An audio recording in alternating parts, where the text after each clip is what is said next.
So my name is Jamie McAtee. I am a senior UX manager at Honeywell. Hello, everyone. I am Denise Francis, a product design lead here in Atlanta, Georgia. So I'm Kellyn Flanagan. I'm a senior manager of UX at the Home Depot, specifically within merchandising. Hi, my name is Sofia Riviera. I'm a senior UX designer at Honeywell Connected Enterprise. The best way to ensure that you're getting better all of the time is to treat yourself like you are a UX feature or you are the UX product, and practice the UX methodologies on yourself. So how do you iterate to become better and better and better each time? How do you take a moment to reflect on what you learned from the past couple of things you've done to the next thing that you're doing?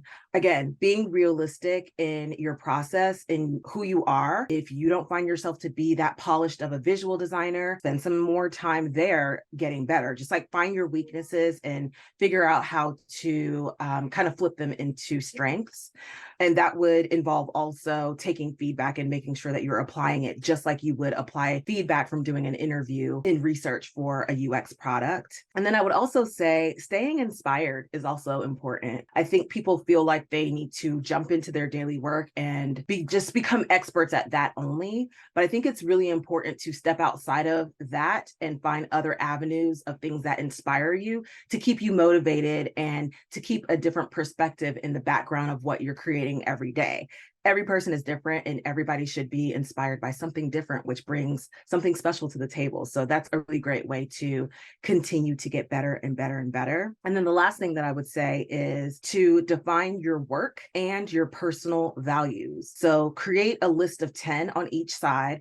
What are the top 10 values when it comes down to the work that you do and the company that you work for, and really what you put out into the world? And then what are your top 10 personal values for what you need for your life and for yourself to sustain and to kind of get better in the world as a human? I think all of those things combined make you an awesome designer, period. Well, some ways to go from a good UXer to a great UXer. The first thing is tenacity or mental toughness or resilience, however you refer to it. Problems evolve, users' needs change, context shifts, and to deal with changing conditions, you have to be willing to throw yourself at the problem, sometimes the same problem over and over again. That kind of leads or makes me think about being a team player and a willing collaborator. You can't pick your partners, your product manager, your engineering lead, your researcher, your boss. You need to learn to work with and learn from all kinds of people. And sometimes you'll need to change jobs to protect your mental health, and that's okay. But if you keep doing that, you need to be willing to look at yourself and learn to be more like water. And you don't want to let a couple of bad eggs ruin a good job. The best designers are really mentally tough, and being mentally tough takes some practice. You need to be flexible and self-aware, master your emotions, and be able to disentangle yourself from what you can't influence and be willing to face uncertainty. And also bounce back from disappointment. That's important. Another thing that's really important is that you need to visualize things as early as possible and practice incremental improvement. Small steps is always better than no steps, and the best designers know this, so get feedback early and often. And then switching to the best researchers, I think of two specific things. They have powerful insights that clearly link both user and business objectives using mixed methods. The further you grow your career,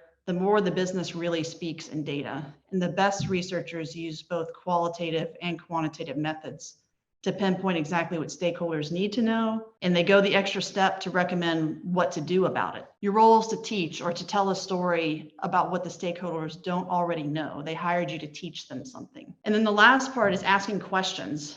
And to go from good to great, you need to ask questions that help you avoid bad information or bias. So some examples might be, people always do X. And then you could say, well, how do you know that? Or someone says, this is the best strategy. This strategy is better than what exactly? How are you comparing this? Or everyone knows this is a lost cause. We hear that all the time. Everyone?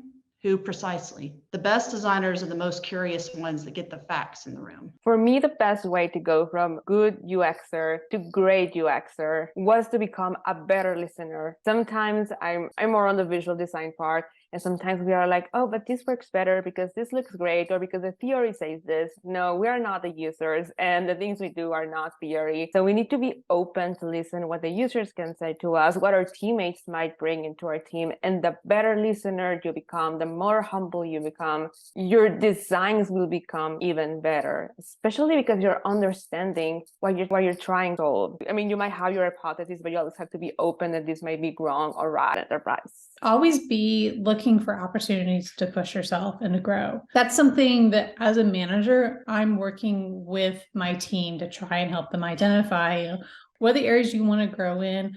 What are the things you want to do? Where are you going in your career? And that's kind of some of the conversations that I have with a lot of my team is, where do you see yourself? Depending on where they are, like if they're at a senior level, like, are you thinking you really want to be an amazing just individual contributor, like that direction? Or are you wanting to go into a management path? And that helps me to be able to find opportunities to be able to push you in those areas. So it could be taking on like a stretch project. Like I've got one of my architects, my UX architects, who is helping lay out a program and figure out the design work that needs to be done for each of the people. And that's a real stretch for them. We were talking last week and they were talking about, hey, like this has been kind of hard, but it's helped me to sort of exercise some areas that I hadn't really worked in. So that's going to help them grow to be even better than they are right now in being able to work with teams and manage projects. And that's in the direction that they're wanting to go with their career. So just keep pushing, keep learning, keep growing. That's how you get further and further along in your career.